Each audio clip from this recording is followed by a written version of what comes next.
Саламатсыздарбы? Бир эле сабакка презентацияларды, аудио уктурууларды, видеолорду, ошондой эле тесттик туруулорду, видео тесттерди кошуп онлайн сабак кантип даярдасак болот. Сабакты даярдоо үчүн Nearpod сайтын колдонобуз. Nearpod сайтын колдонуу үчүн Google Chrome'ду ишке киргизебиз. Google Chrome'ду ишке киргизгенден кийин адрестик жолчого nearpod.com деп жазып Enter клавишасын басасыз. Басканыңызда бизге сайттын башкы бети төмөнкүдөй болуп ачылат. Бул жерден орусча которуп алалы. Ушул жерди ушул белгини басып, русский деген тандасак орусча которулат. Бул жерден биз сайтка катталуу үчүн подпишитесь бесплатно деген баскычты басабыз. Басканыбызда бизден төмөнкүдөй бет ачылат. Бул жерден учитель деген тандайбыз.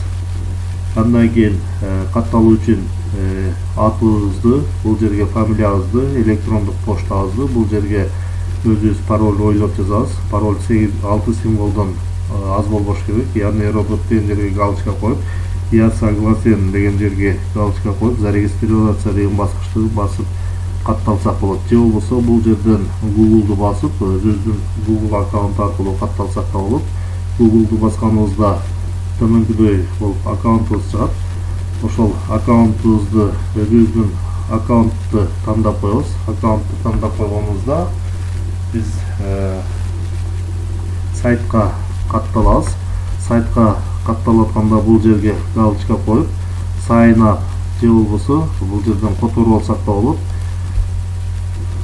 Зарегистрироваться дегенди басабыз. Басканыбызда биз сайтка катталабыз. Азыр бир аз күтүп турсак бул бет ачылат. Бул жерден биз предметти тандайбыз, математика.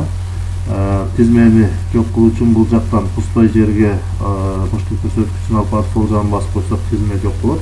Оценки деген жерден биз мен мисалы 11 дегенди тандайм. Андан кийин бул жакка бастык, выберите роль учитель дегенди тандадык. Андан кийин выполнено дегенди басабыз. Басканыбызда биз сайтка катталдык. Андан кийин бул жактан начать дегенди басып койсок да болот. Бул жактан X'ти басып койсок да болот. Бул жерден обновить этип койсок, сайт кайра обновление болот.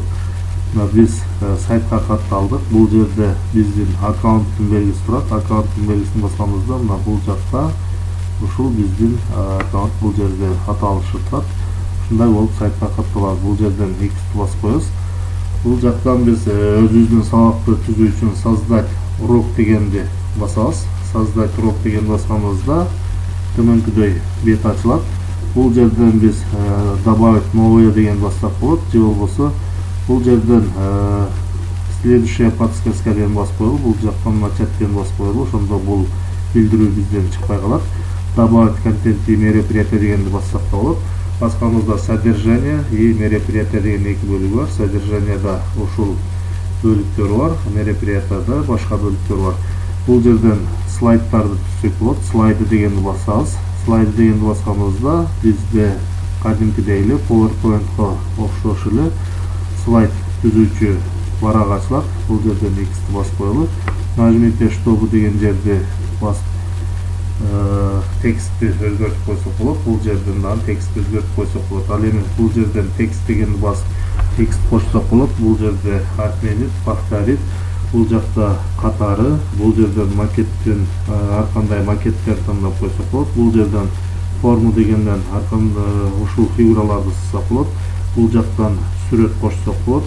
Фонду өзгөртүп койсок болот. Бул жерден видео кошсок болот, аудио файл кошсок болот, GIF файл кошсок болот. Ал эми бул жактагы стрелканы бассак, жанынан панель чыгат. Бул жактан биз темаларды дагы тандап койсок болот. Ушундай кылып өзүбүзгө жаккан теманы, же болбосо бул жактан биз минимальный деген тандап туруп, бул жерден фонду тандап койсок да болот. Фоновый картинка жүктөп койсок да болот. Мына фоновый картинка деп туруп, бул жактан компьютерден сакталган сүрөттөрдөн жүктөсөк да болот. Же болбосо бул жерден фоновый свет деген басып туруп, ушундай кылып фонду өзгөртүп алсак да болот. Ал эми сүрөт жүктөш үчүн бул жерден изображение деген басып добавить изображение деген бассак болот. Бул жерден Google Дисктен жүктөсөк да болот же компьютерде сакталган сүрөттөрдөн жүктөсөк да болот. Ал үчүн ушул жерди басабыз. Басканыбызда бизге проводниктин терезеси ачылат. Мисалы бул жерден ушул сүрөттү жүктөй турган болсок, белгилеп туруп открыть деген бассак, бул жака сүрөт жүктөлдү. Бул жерден биз бул текстти өчүрүп тастасак да болот. Бул сүрөттү чоңойтуп алалы. Чоңойтуп алсак болот.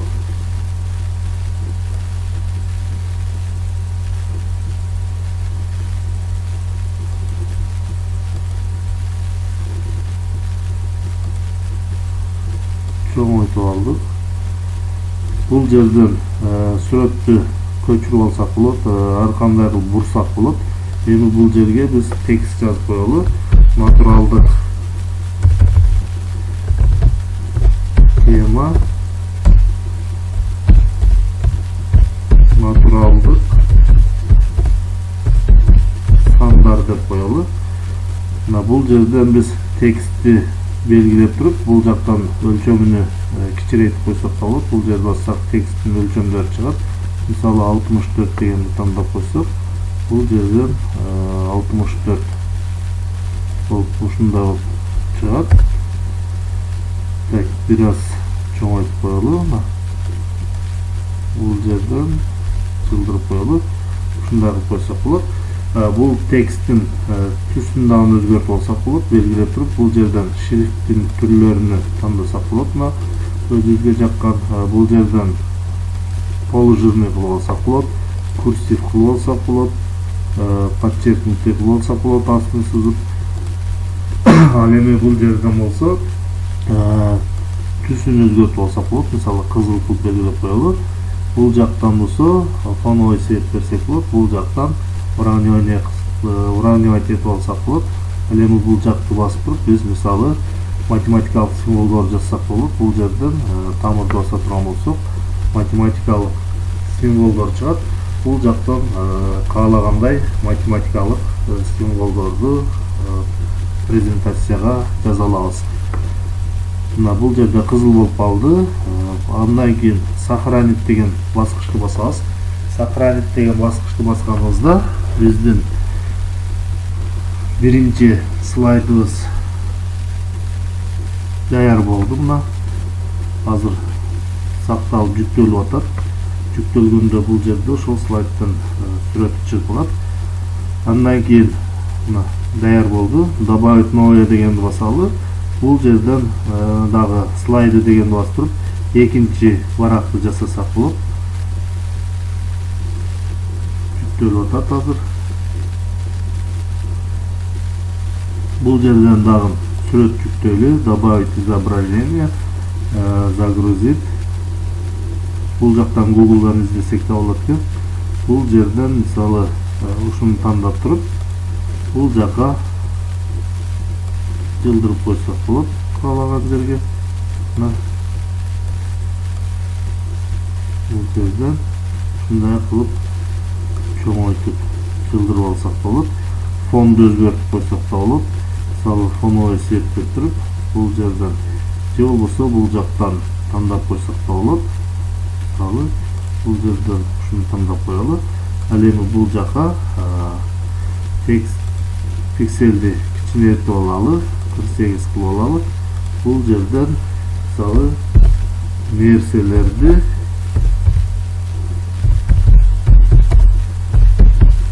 саноодо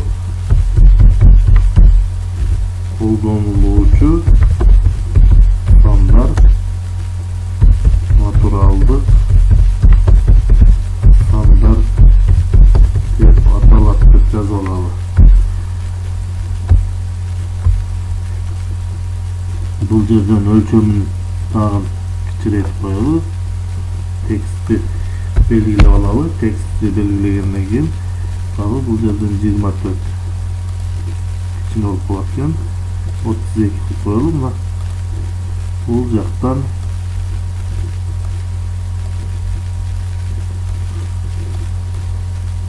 ушундай кылып жазып алсак болот. Кааласак бул түз тексттин түсүн өзгөртүп алсак да болот. Белгилеп туруп, бул жерден цвет текстте мисалы сары кылып койсок, сары анча көрүнбөй калат экен. Бул жерден белгилеп туруп, мисалы ак кылып коелу. Ак кылып койсок да болот. Андан кийин бул жактан дагы өзгөртүп алсак болот. Бул жерден өчүрсөк да болот. Сохранить деген баскычты басабыз. Бул жерден сохранить дегенди басабыз. Азыр биздин слайдыбыз, экинчи слайдыбыз сакталып атат. Мына экинчи слайдыбыз сакталды. Бир аз күтүп турабыз. Андан кийин бул жактан добавить новое дегенди басабыз. Же болбосо бул жерден добавить контент и мероприятие дегенди бассак да болот. Ал эми бул жакта болсо биздин ушул сабактын көлөмүн көрсөтүп турат. Азыр биздин сабактын көлөмү 671,4 килобайт болду. Андан кийин добавить новое дейли. Бул жерден слайды классический дегенди тандаганыбызда бизден төмөнкүдөй болуп чыгат. Бул жерден биз слайдка текст кошсок болот, видео кошсок болот, изображение кошсок болот. Азыр видео кошуп коелу, кошуп көрөлү, GIF файл кошсок да болот экен. Бул жерден мисалы видео дегенди баса турган болсок, бул жерден ушундай болуп чыгат. YouTube'дан койсок да болот. Бул жерден компьютерден жүктөсөк да болот. YouTube'дан кое турган болсок, бул жерге керектүү сабактын аталышын жазабыз. Материалдык сандар деп жазып туруп, бул жерден поиск дегенди бассак, бизге YouTube'дагы сабактарды таап чыгат. Мисалы бул жерден материалдык сандар көпчүлүктүн түшүнүгү дегенди тандап туруп, сохранить дегенди бассак, бул жака ошол YouTube'дагы видео сабак жүктөлөт. Андан кийин бул жерден фонду өзгөртүп койсок болот, макетти өзгөртүп койсок болот. Бул жерден аудио файл кошсок болот, кааласак. Бул жерден диктофон менен үн коштоп жаздырып койсок да болот. Азырынча үн коштобой эле сохранить этели, кийинки слайдка үн коштоп көрөлү. Сохранить и выйти деген баскычты басабыз. Басканыбызда бизде 4-чү слайдыбыз сакталат. 3-чү слайдыбыз сакталат. Мына 3-чү слайдыбыз сакталды. Бул жерден удалить слайд дегенди басып туруп, биз ашыкча слайдты өчүрүп койсок да болот. Добавить новое, же добавить контент мероприятие дегенди басып туруп, кийинкини кошуп көрөлү. Бул жерден слайды классический дегенди тандайлы. Бул жакка сүрөт жүктөп көрөлү. Андан кийин изображение деген басалы. Бул жерден загрузить. Бул жерден ушул сүрөттү жүктөйлү. Биздин сүрөт жүктөлдү мына ушул жерге. Бул жерге темасын жазып койсок да болот. Мисалы натуралдык сандар деп коелу. Андан кийин биз ушул сүрөткө үн коштоп жаздырып койсок да болот. Ал үчүн аудио деген баскычты басабыз. Төмөн жакта аудио деген баскычты басып, бул жерден диктофон деген басабыз. Басканыбызда бул жерде микрофондун сүрөтү чыгат. Ушул микрофондун сүрөтүн басканыбызда бизде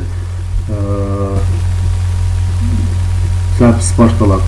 Бастык, мына көсү тартибинде жайгашкан натуралдык сандардын баалаштыгы натуралдык сан катары деп аталат.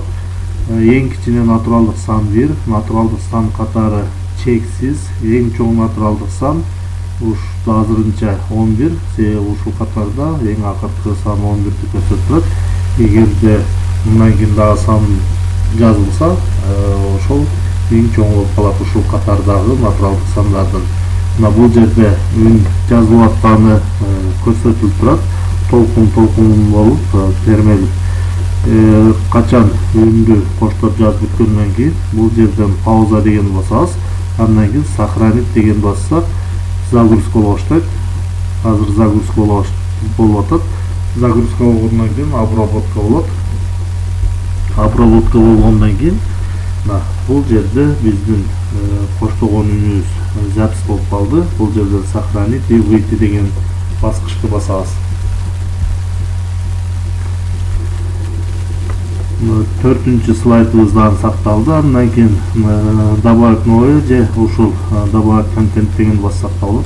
Добавить новое дейли. Бул жерден видео дегенди басалы. Видео дегенди басканыбызда төмөнкүдө болуп турат. Бул жерден биз компьютердеги видеолордон жүктөсөк да болот, же болбосо YouTube'дан видеолорду жүктөсөк да болот. Бул жерде давай сделаем это деген басалы. Бул Nearpod'то жазылган видеолор. Бул видеолорду колдонсок да болот. Эгерде бар болсо, бирок бул жерде көбүнчө англис тилиндеги видеолор экен. Бул жактан YouTube'дан жүктөсөк болот, же болбосо өзүбүздүн Nearpod'то сакталган видеолорубуздан же компьютерде сакталган видеолорубуздан жүктөсөк болот экен. YouTube'ду тандайлы. Андан кийин бул жерге натуралдык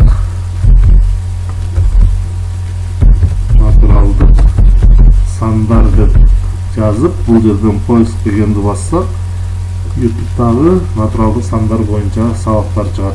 Бул жерден мисалы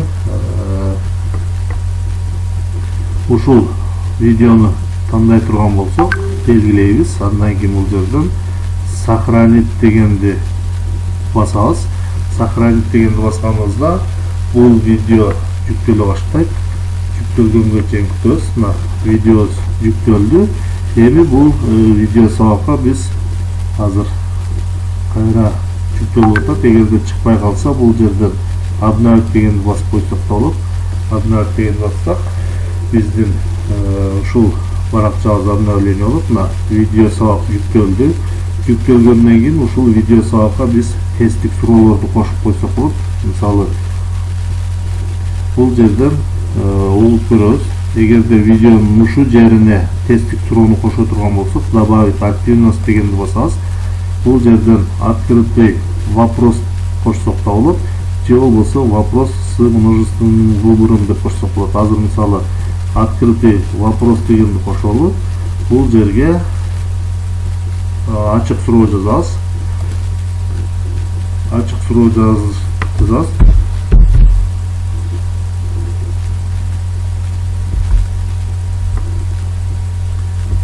Натуралдык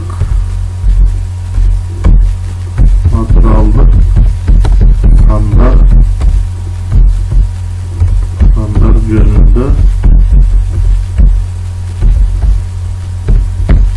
айтып бергиле дейли. Бул жерден п'ни басып биз математикалык символдорду жазсак да болот. Андан кийин бул жактан сохранить деген баскычты басабыз. Демек, бул жерге суроо коюлду. Окуучулар жана студенттер өздөрүнүн жоопторун ушул жерге келгенде жазышат. Бул жерде видеону окуучулар жана студенттер көрүп жатканда, ушул жерге келгенде видео автоматтык түрдө токтойт дагы. Тесттик суроо чыгат. Ошол суроого жооп бергенден кийин видео кайра улантылып көрсөтүлө баштайт. Андан кийин эгерде видеонун ушул жерине суроо кое турган болсок, ушул жерге келгенде пауза кылабыз, добавить активность деп туруп, бул жактан вопрос с множественным выбором деп туруп суроо кошуп койсок болот. Мисалы бул жерге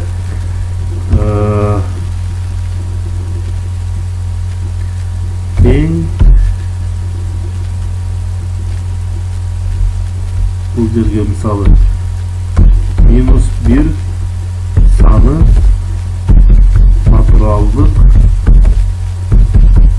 же болбосо мындай дейли.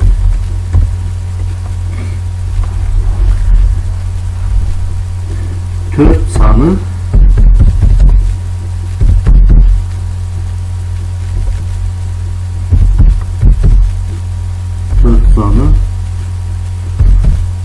kurama сан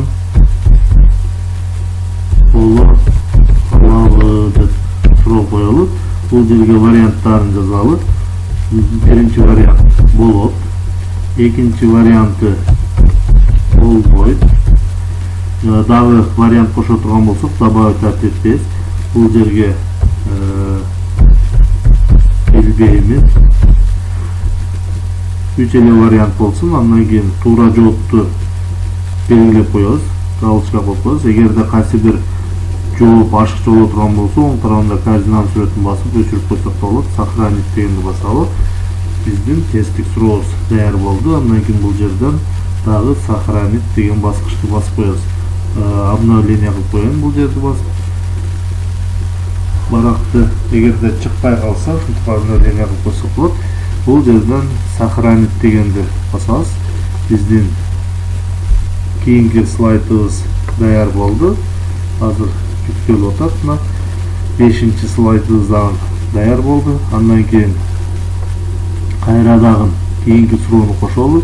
Бул жерден добавить новое дегенди басабыз. Добавить новое дегенди баскандан кийин веб-контент дегенди басып, биз ошол натуралдык сандар боюнча интернеттен маалыматтарды алып, ссылкасын койсок болот. Веб-контент деген бастып, мисалы бул жерден новая вкладка деген бастырып, натуралдык сандар деп издесек, натуралдык сандар боюнча Википедияда маалымат бар экен. Ушул ссылканы ачабыз. Ссылканы ачкандан кийин биз ушул маалыматты окуучуларга жана студенттерге берүү үчүн бул жердеги ссылканы белгилейбиз дагы. Копировать этип алып туруп, Nearpod'га барып, ушул жерге URL деген жерге ошол ссылканы коебуз дагы. Бул жерден сохранить же болбосо бул жерди басып туруп перевод кылып алсак да болот орусчага. Перевод болду. Сохранить дегенди басып коебуз. Же save дегенди биздин 6-чы слайдтагы кошулду, даяр болду. Новое, добавить новое дейбиз. Бул жерден биз 3D форматындагы сүрөттөрдү кошуп алсак да болот. Бул жерде категориялар бар. Азыр математикага тиешелүү сүрөт жок. Бул жерде кээ бир предметтерге тиешелүү сүрөттөр болушу мүмкүн. Мисалы тарых, биология, ошолорго. Азыр бул жерде мен жердин сүрөтүн тандайм. Андан кийин выполнено деген бассак, бул 3D сүрөт дагы кошулду. Мына бул жерде азыр 7-чи слайдыбыз даяр болду. Добавить контент и мероприятия деген басалы. Бул жерден моделирование кошсок болот. Бул жерден ушуну кошсок болот. Мисалы бул жерди басканыбызда бул жакта сүрөттөр бар. Мисалы кайсы бир предметке байланыштуу сүрөттөр болсо, ушул жерден кошуп койсок болот. Мисалы ушул сүрөттү тандап туруп сделанный деген басалы. Басканыбызда 8-чи слайдыбыз кошулду. Бул жактан добавить контент же добавить новое деген басып туруп BBC-ден видеолорду кошсок болот.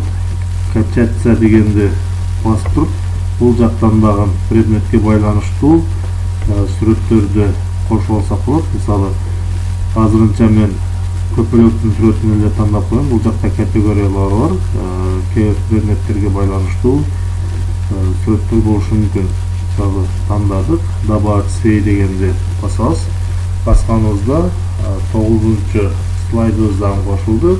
Андан кийин добавить контент и мероприятия. Бул жерден слайд-шоу кылсак болот, аудио файлдарды кошсок болот. Просмотрщик PDF деген бастырып, биз PDF форматында файлдарды кошсок да болот. Экинчи бул жерде мероприятия деген бар.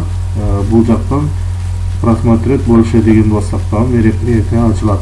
Мероприятия деген басканыбызда бул жакта суроолорду түзсөк болот. Время чтобы подняться деген бастырып, бул жерден төмөнкүдөй суроолорду кошуп койсок болот.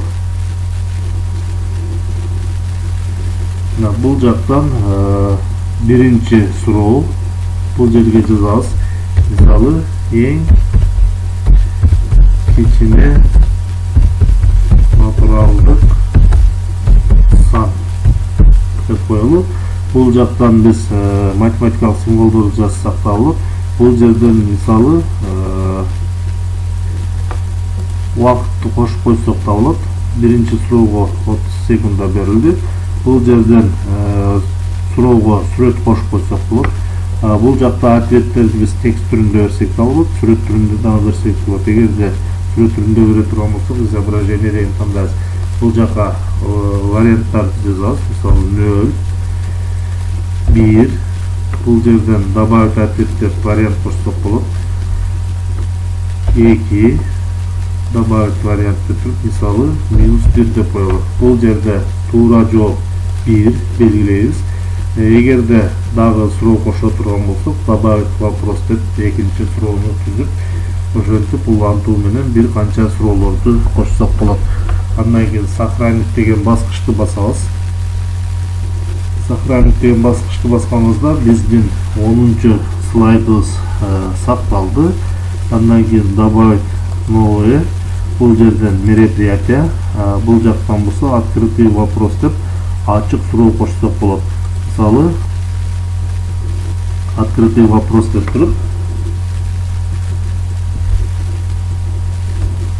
бул жерге 1, 2, 3 жана башка 4 бүтүр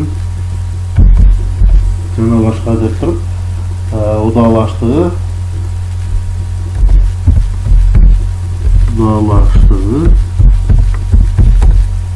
эмне деп аталат деп суроону коебуз. Бул жактан биз добавить таймер деген басып туруп, убакыт менен чектеп койсок да болот. Мисалы добавить таймер деп туруп, бул жерден 30 секунда десек, же болбосо бул жерден 1 деп туруп, бул жагыны 1,5 деп коюп, ошондо 1,5 минуттун ичинде жооп бериш керек. Же болбосо 1:00 деп койсок, демек ушул суроого 1 минуттун ичинде жооп бериш керек. Эгерде 1 минуттун ичинде жооп бербей убакыт аяктап калса да жообу кабыл алынбай калат. Бул жерден включить аудиозаписи учащихся дегенди баса турган болсок, окуучулар бул суроого голосовой жооп берсе да болот. Бул жерден биз суроого сүрөттөрдү, аудио файлдарды, видео файлдарды кошуп койсок да болот. Андан кийин сохранить деген баскычты басабыз.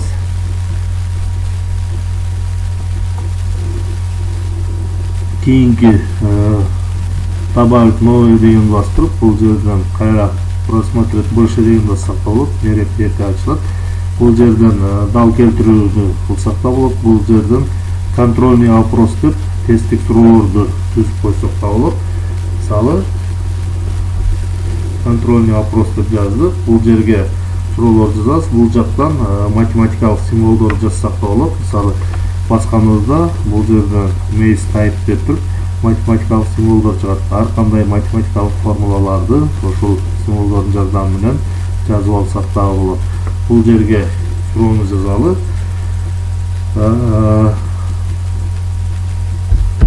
Каалагандай сандарды жазуу үчүн канча цифра колдонулат деп туруп, бул жакта вариант, мисалы 10 же 9, бул жакта 10, добавить ответ деп вариант кошсок болот. 11, добавить ответ деп туруп, бул жерден чексиз деп коелу. Бул жерден туура жооп 10 белгилейбиз. Андан кийин дагы суроо кошо турган болсок, бул жерден добавить вопрос деп бир канча суроолорду кошуп, контрольный вопрос түзүлсөк болот. Бул жерден добавить таймер деп убакыт менен чектесек да болот. Азырынча убакыт койбой эле коелу. Бул жерден сохранить деген баскычты басабыз. Басканыбызда биздин кийинки слайдыбыз дагы сакталды. Азыр 12 слайд болду. Андан кийин добавить новое дейли. Бул жерден мероприятие, бул жерден нарисуй это деп туруп, окуучуларга сүрөт тартканга мүмкүнчүлүк берсек болот. Бул жерден доска для совместной работы деп окуучулар менен биргеликте доскада иштесек да болот. Бул жерден опрос дегенди жүргүзсөк да болот. Бул жерден заполнить бланки деп бланкаларды толтурсак болот. Тест памяттар жүргүзсөк болот. Опрос дегенди тандай турган болсок, Бул жерден биз сурамжылоолорду жүргүзүп алсак да болот. Мисалы, бул жака математика сабагы сизге жагабы деп суроо койсок, бул жерден мисалы жакпайт. Экинчи вариант бир аз жагат. Добавить ответ деп вариант кошсок болот. Жагат. Добавить ответ деп тагын вариант кошобуз. Абдан жагат деп коштук. Андан кийин бул жерде туура вариант белгиленбейт, себеби окуучулар өздөрүнүн пикирин гана билдиришет. Бул жерден биз таймер менен чектеп койсок да болот. Убакыт коюп бул суроого ар кандай сүрөттөрдү, аудио, видео файлдарды кошуп койсок да болот. Ал эми бул жерден разрешить учащимся выбирать несколько вариантов дегенди жандырып кое турган болсок, бир канча жоопторду белгилесе дагы болот. Мисалы, бул жерден бир аз жагат деп белгилесек да болот. Эгерде бул жерде өчүрүп кое турган болсок, анда окуучулар бул жактан бир гана вариантты тандаганга мүмкүнчүлүк болот. Эгерде ушинтип барак көрүнбөй кала турган болсо, бул жерде обновить деген бар. Обновить эту страницу деп ушул обновить дегенди басып койсок, кайра бул жакта биздин барагыбыз көрүнүп калат. Бул жерден save дегенди басабыз, же болбосо орусча которо турган болсок, сохранить дегенди басабыз. Сохранить дегенди басканыбызда биздин 13-чү слайдыбыз сакталды. Андан кийин ушул жалпы сабакты сактоо үчүн бул жерден сохранить и выйти деген баскычты басабыз. Сохранить и выйти деген баскычты басканыбызда биздин түзгөн сабагыбыз жалпы сакталат. Мына бул жерден X'ти басып коебуз. Ушул биздин түзгөн сабагыбыз тема натуралдык сандар деп турат. Бул жерден эгерде live дегенди баса турган болсок, азыр орусча которуп коеюн. Бул жерде живое участие дегенди баса турган болсок, биз учурдагы убакытта окуучулар менен биргеликте онлайн сабакты уюштурсак болот. Ал эми студентский темп дегенди баса турган болсок, биз окуучуларга ссылка жиберип коебуз. Окуучулар каалаган учурда ссылка менен кирип сабакты көрүшүп, ошол сабактагы суроолорго жооп бергенге мүмкүнчүлүк болот. Ал эми бул жерден предварительный просмотр дегенди басып алдын ала көрсөк болот. Ал эми бул жерден калемдин сүрөтүн басып, кайра ушул сабагыбызга оңдоо түзөөлөрдү киргизсек болот. Азыр бул жерден студентский темп дегенди басабыз. Студентский темп деген басканыбызда бизден ушундай болуп чыгат. Бул жерден биз копировать ссылку дегенди басып, ушул сабактын ссылкасын көчүрүп алсак болот. Копировать ссылку деген басканыбызда скопировано деп чыгат. Бул жерден X басабыз дагы биз WhatsApp барып туруп, ошол өзүбүздүн сабактын ссылкасын окуучуларга WhatsApp аркылуу жөнөтүп коебуз. Ссылканы жөнөттүк. Ссылканы жөнөткөнүбүздөн кийин окуучулар ошол ссылка аркылуу киришип, сабакты көрүп, сабактагы суроолорго жооп беришет. Аны окуучулар кантип аткарышат жана мугалим окуучунун аткарган иштеринин жыйынтыгын кантип көрөт, кийинки сабакта көрсөтөбүз.